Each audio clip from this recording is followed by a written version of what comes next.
Assalamualaikum warahmatullahi wabarakatuh. Perkenalkan, nama saya Genta Vanisa Putra. Di sini saya akan melakukan pembelajaran tentang cahaya dan alat optik.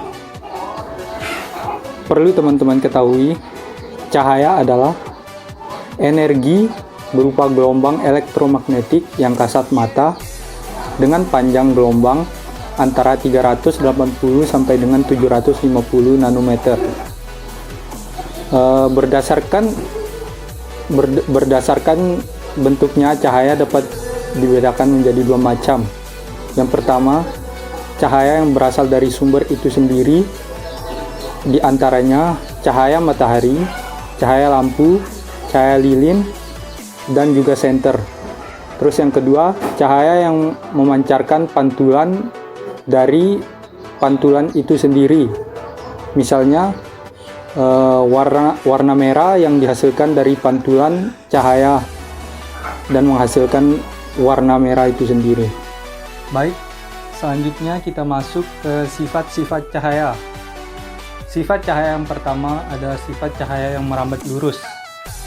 Cahaya yang merambat lurus akan terjadi apabila suatu perantara yang melewati medium tertentu. Saya akan mempraktekannya melalui percobaan sederhana berikut ini. Di sini saya memiliki 3 buah kardus. Yang pertama dengan lingkaran yang lebih besar, yang kedua lingkaran yang sedang, dan yang ketiga lingkaran yang kecil. Dan untuk kardus yang keempat saya gunakan sebagai screen. Baik, marilah kita coba. Saya akan menyoroti ketiga lingkaran tersebut.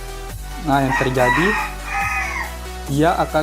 cahayanya akan merambat lurus seperti penjelasan yang saya jelaskan tadi itu. Karena apa? Karena cahaya akan melewati suatu medium tertentu, cahaya akan merambat lurus. Kira-kira seperti itu jadinya.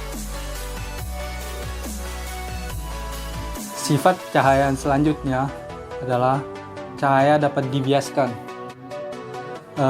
Cahaya dapat dibiaskan itu terjadi karena arah rambat cahaya antara dua medium yang berbeda kerapatan. Itu bisa kita coba dengan percobaan sederhana berikut ini. Saya telah menyiapkan satu buah pulpen, gelas bening yang berisikan air putih. Di sini saya akan memasukkan pulpen tersebut ke dalam gelas. Semula pulpennya akan terlihat lurus, tidak terjadi apa-apa. Setelah saya memasukkannya, barulah pulpen tersebut seolah-olah patah. Itu karena perbedaan dua kerapatan yang berbeda. Seperti itu cara kerjanya. Maka sifat yang kedua ini adalah sifat cahaya yang dapat dibiaskan.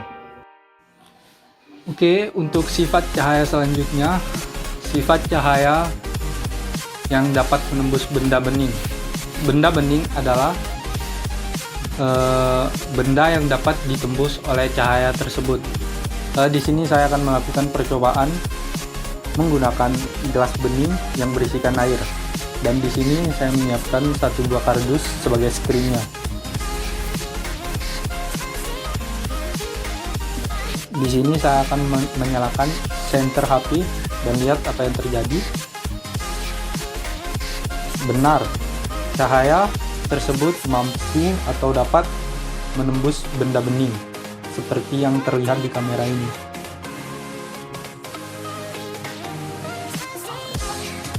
Oke, selanjutnya sifat cahaya yang dapat dipantulkan.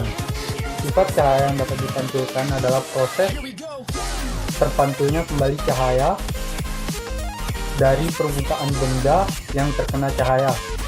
Di sini saya akan mempraktekkan dengan percobaan sederhana. Di sini saya akan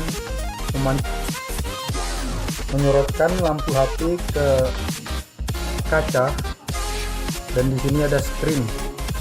Dan kita lihat apa yang terjadi, bahwa cahaya yang yang saya sorotkan ke kaca tersebut dapat dipantulkan kembali. Kira-kira seperti itu sifat cahaya yang dapat dipantulkan.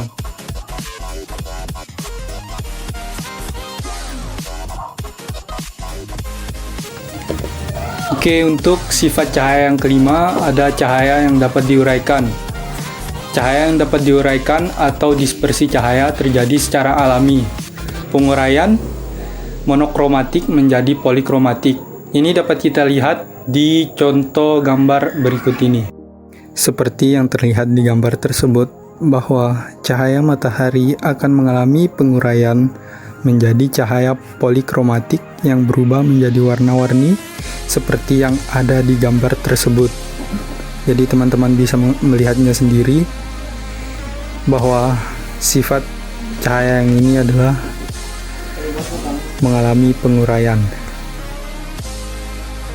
Nah, itu tadi penjelasan singkat mengenai cahaya. Selanjutnya kita masuk ke materi yang kedua mengenai alat optik. Alat optik itu sendiri terdapat berbagai macam jenis, termasuk mata kita itu adalah alat optik alami yang diciptakan oleh Allah Subhanahu wa Ta'ala, dan juga termasuk kacamata saya sendiri termasuk ke dalam alat optik. Perlu teman-teman ketahui bahwa alat optik adalah alat yang menggunakan cermin atau lensa dengan menggunakan sifat-sifat cahaya yang dapat dipantulkan atau dibiaskan, kemudian cahaya tersebut digunakan untuk melihat.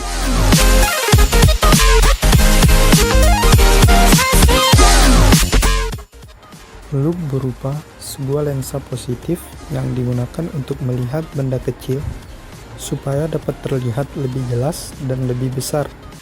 Mikroskop menggunakan dua buah lensa biconvex. Lensa yang dekat dengan benda disebut lensa objektif, dan lensa yang dekat dengan mata disebut lensa okuler.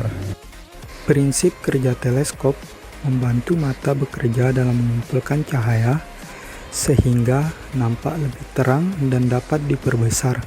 Semakin besar diameter teleskop, maka semakin banyak cahaya timbang yang dapat dikumpulkan. Kamera adalah alat untuk memperoleh gambar suatu objek atau benda dengan bantuan cahaya dan lensa cembung. Bayangan benda atau gambar yang dihasilkan oleh lensa dibentuk pada film.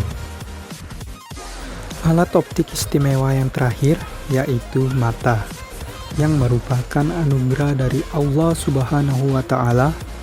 Fungsi mata sebagai alat optik karena mata merupakan salah satu contoh alat optik, karena dalam pemakaiannya mata membutuhkan berbagai benda-benda optik seperti lensa. Mungkin sekian video dari saya mengenai materi cahaya dan alat optik. Jika ada kesalahan kata, tolong dimaafkan. Semoga video ini bermanfaat bagi kita semua. Akhirul kalam, wabillahi taufiq wal hidayah. Wassalamualaikum warahmatullahi wabarakatuh.